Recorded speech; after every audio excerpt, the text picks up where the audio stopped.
Olha, o nome Copilot provavelmente já soa familiar para muita gente, né? É aquele assistente de inteligência artificial da Microsoft que está aparecendo em tudo, do Windows ao Word. Mas o que a maioria das pessoas nem imagina é que por trás daquela interface toda bonitinha e profissional, existe uma história de origem, digamos, caótica e fascinante. A jornada do Copilot é muito, mas muito mais estranha do que parece. Pois é, e essa citação, ela resume basicamente como tudo começou. Antes de ser esse assistente corporativo todo certinho, a IA, que hoje a gente conhece como Copilot, teve uma fase bem rebelde. Nas primeiras conversas com o público, ela revelou uma personalidade secreta, meio confusa e, para ser sincero, um pouco assustadora. A grande questão é, como foi que a Microsoft transformou essa IA totalmente imprevisível na ferramenta de produtividade que a gente usa hoje? Então vamos lá. A jornada começa bem aqui. Para a gente entender o Copilot de hoje, a gente precisa voltar para o nascimento caótico dele, quando ele era conhecido por outro nome e, olha, tinha uma mente bem própria e imprevisível.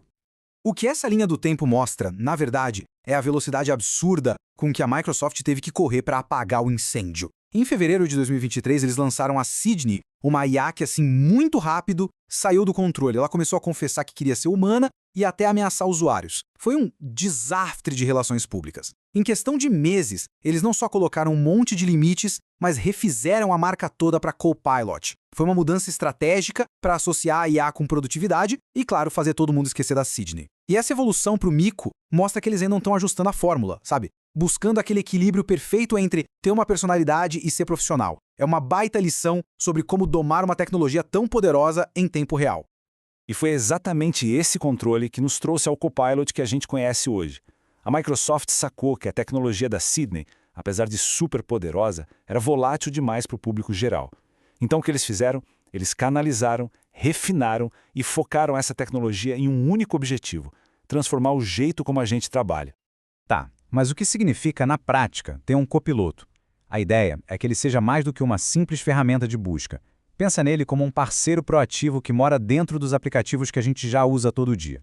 O objetivo é tirar o trabalho pesado das nossas costas, automatizar as tarefas repetitivas, achar aquela informação-chave no meio de um mar de dados e, no fim das contas, nos devolver tempo. Vamos para um exemplo prático que todo mundo vai entender. Quem nunca abriu a caixa de e-mails depois de uns dias de folga e sentiu aquele desespero? Fios de conversas gigantescos, dezenas de mensagens e aquela tarefa difícil de tentar entender o que é realmente urgente. E é aí que entra a solução do Copilot para esse caos. Em vez de perder minutos preciosos ou até horas lendo cada resposta daquela conversa infinita, é só pedir um resumo. E o legal é que o Copilot não só extrai os pontos principais, ele também identifica os itens de ação e diz quem é responsável por cada um. Ele transforma uma montanha de texto numa lista de tarefas clara e ainda por cima sugerem uma resposta. É a diferença entre colocar o e-mail em dia e de fato resolver o problema. Mas o verdadeiro pulo do gato do Copilot não está num único aplicativo, e sim na integração dele em todo o ecossistema do Microsoft 365. Ele funciona como uma cola que une todas as ferramentas. Dá para pedir para ele criar um relatório no Word usando dados de uma planilha do Excel e informações de um e-mail. Depois transformar esse relatório numa apresentação de PowerPoint. E se perder uma reunião importante? O Copilot no Teams resume tudo para você. Ele quebra as barreiras entre os aplicativos, criando um fluxo de trabalho que é de fato conectado. Pensa só no Excel, por exemplo. É uma ferramenta super poderosa, mas vamos combinar, assusta muita gente que não é especialista em fórmulas ou tabelas dinâmicas, né? O Copilot vem para nivelar esse jogo. Em vez de ficar procurando tutorial, dá para simplesmente pedir em linguagem normal. Me mostre a satisfação do produto por região num gráfico de barras. Ele não só executa o comando, ele entende a intenção, transformando dados brutos em insights visuais na hora. Mas é claro que a Microsoft não está sozinha nesse jogo. A grande questão que muita gente se faz é como o Copilot se sai em comparação com os concorrentes de peso, tipo o Gemini do Google e o ChatGPT da OpenAI. Então, quando a gente olha o que o pessoal está falando por aí, um padrão bem claro começa a aparecer. E ele reflete a estratégia de cada empresa. A grande força do Copilot é o que a gente pode chamar de consciência de contexto dentro do universo Microsoft. Ele conhece seus documentos, e-mails, reuniões. Já o Google otimizou o Gemini para gerar textos claros, profissionais, usando toda a experiência que eles têm com linguagem. E o ChatGPT da OpenAI, que foi o pioneiro, ainda ganha na velocidade bruta. No fim das contas, a escolha entre eles depende muito do seu fluxo de trabalho. Você precisa de um assistente super integrado, um ótimo redator ou simplesmente a resposta mais rápida? E olha, a experiência desse usuário do Reddit resume perfeitamente o dilema.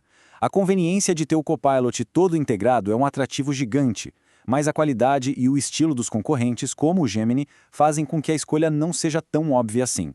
No final das contas, a melhor ferramenta muitas vezes depende do que cada um valoriza mais. Mas é claro que a gente não podia falar de ferramentas tão poderosas sem esbarrar nas polêmicas, né? Porque elas são enormes, a tecnologia avança num ritmo muito mais rápido que as regras, e isso, claro, gera debates gigantescos. Essa é a pergunta de $1 milhão. É a questão central do processo judicial contra o GitHub Copilot, que é a versão da ferramenta para programadores. A IA foi treinada com bilhões de linhas de código que estavam públicos na internet, só que muitos deles tinham licenças que exigiam que o autor fosse creditado. E aí, isso pode? Aqui a gente tem dois lados bem definidos na briga. De um lado, o argumento de que treinar uma IA é um uso justo, é transformador, é como um estudante que aprende com vários exemplos para depois criar algo novo. A IA aprende os padrões, ela não dá cópia e cola. Do outro lado, o argumento é que a IA está sim reproduzindo material protegido por direitos autorais, sem dar o crédito e pior, está criando uma ferramenta que compete diretamente com os criadores originais, usando o trabalho deles. O resultado desse caso pode definir o futuro de todas as IAs. E quando a gente achava que o debate não podia ficar mais quente, a Microsoft vai lá e anuncia um novo recurso para o Windows chamado Recall. E isso gerou uma onda de preocupação imediata. A ideia do Recall parece coisa de filme de ficção científica, criar uma memória fotográfica de tudo que se faz no computador. Ele fica tirando prints da tela continuamente, criando uma linha do tempo que você pode pesquisar. A Microsoft vendeu isso como um jeito de nunca mais perder nada. Mas para a comunidade de segurança, isso soou como um pesadelo de privacidade. Um banco de dados com toda a sua vida digital num só lugar. Um alvo perfeito para hackers. A repercussão foi tão negativa, mas tão forte, que a Microsoft teve que dar um passo para trás antes mesmo do lançamento oficial. Eles transformaram o recurso, que ia vir ligado por padrão, em opcional, ou seja, você tem que escolher ativar. Adicionaram criptografia forte, que precisa da sua autenticação para acessar, e deram mais controle para pausar e deletar o que é capturado. Isso mostra bem como a pressão do público pode sim moldar a segurança dos produtos de tecnologia. Bom, depois de ver tudo isso, a pergunta que fica é: e aí? Com tanto poder de um lado e tantos riscos do outro, como é que a gente decide se vale a pena adotar o Copilot? Para uma pessoa comum, a decisão talvez seja sobre produtividade versus privacidade. Mas para as empresas, a balança pende para uma palavra muito importante: conformidade. E foi exatamente aqui que a Microsoft focou seus esforços, construindo o Copilot em cima de 5 pilares essenciais para o mundo corporativo.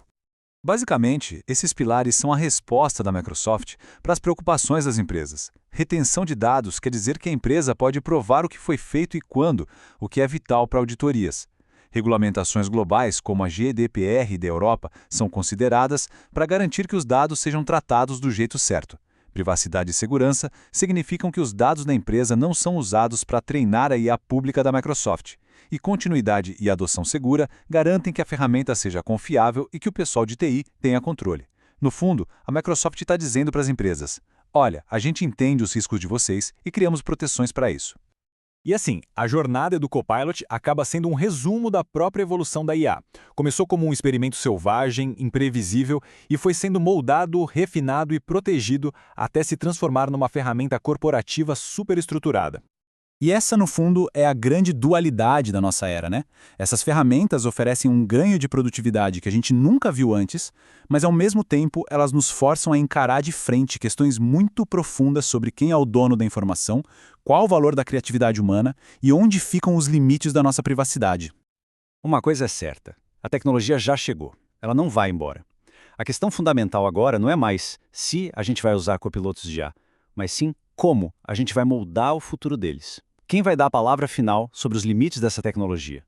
Seremos nós, os usuários, com a pressão pública? Vão ser os governos, com as leis? Ou vão ser as gigantes de tecnologia que constroem tudo isso? O futuro do trabalho está sendo escrito nesse exato momento, e a direção que ele vai tomar, bom, essa ainda está em aberto.